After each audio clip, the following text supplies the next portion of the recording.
अस्सलाम वालेकुम बच्चों, आप अपनी 3rd क्लास की EVS बुक निकालिए जिसमें हम चैप्टर 6 फ्लाइंग हाई पढ़ रहे थे। इसमें हमने डिफरेंट बर्ड्स के बारे में पढ़ा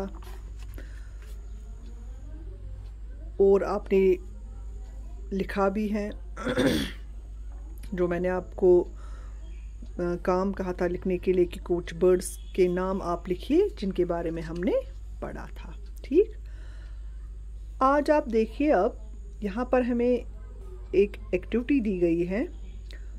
now go outside and look for birds on trees, in water, on the ground,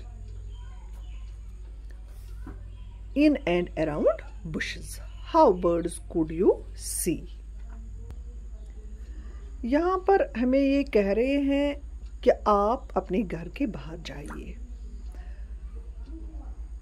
और वहाँ पर अगर आपको पता है हमारे स्कूल में नज़दीक में ही एक स्ट्रीम या स्कूल छवाना ना साइडस स्कूल, ऐसे ही अगर आपके घर के आसपास कहीं कोई स्ट्रीम होगी, कोई छोटी सी नदी होगी, तो आप देखिए ट्रीज पर, उस नदी पे या ज़मीन पर कि कौन कौन से बर्ड्स होते हैं और वो बर्ड्स कैसे दिखते हैं।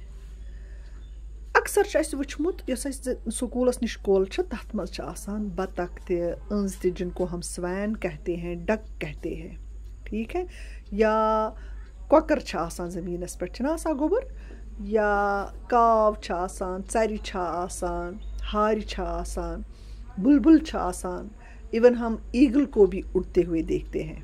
ठीक, आप ये कीजिएगा, आप निकलिएगा बाहर घर से और देखिएगा कि आप कौन कौन सा बर्ड देख सकते हो। In the table, write the names of birds and tick the place where you saw them. If you do not know the names of any bird, then write how you would know it where you saw it.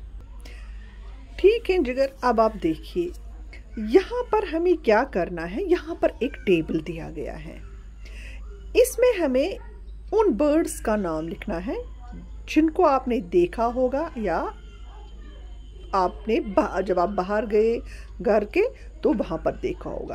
इनमें हमें क्या करना है, यहाँ पर places भी दी गई हैं, कौन सा बर्ड कहाँ रहता है उसको टिक करना है।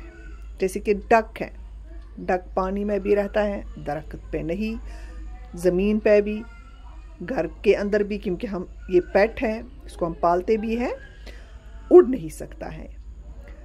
हैन, इसमें भी क्या है, ये ग्राउंड ज़मीन पर भी होती है, घर के अंदर भी।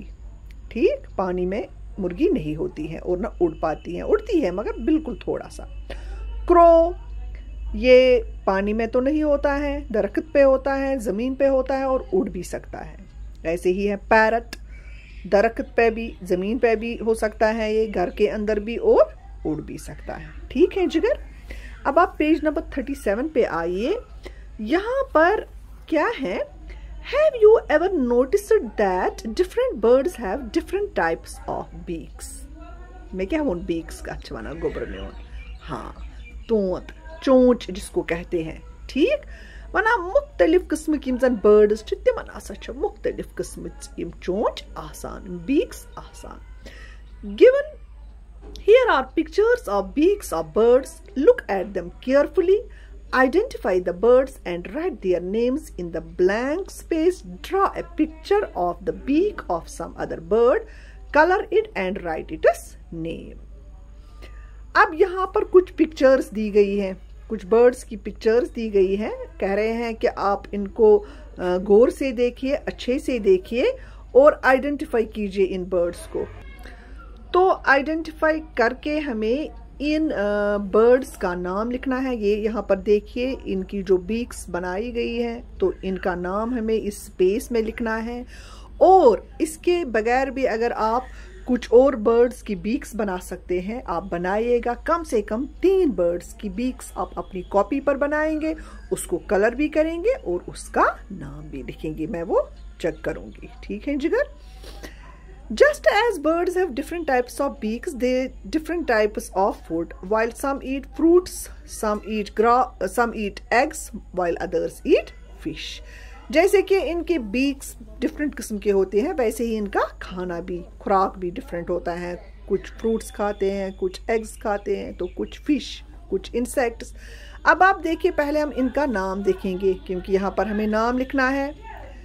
पैरट है, क्रो, पीकॉक, और ये क्या है, ईगल और क्रेन. ठीक है जिगर, इनका नाम आप यहाँ पर लिखेंगे क्योंकि ये यहाँ पर एक बीक्स दी गई है डिफरेंट बर्ड्स की.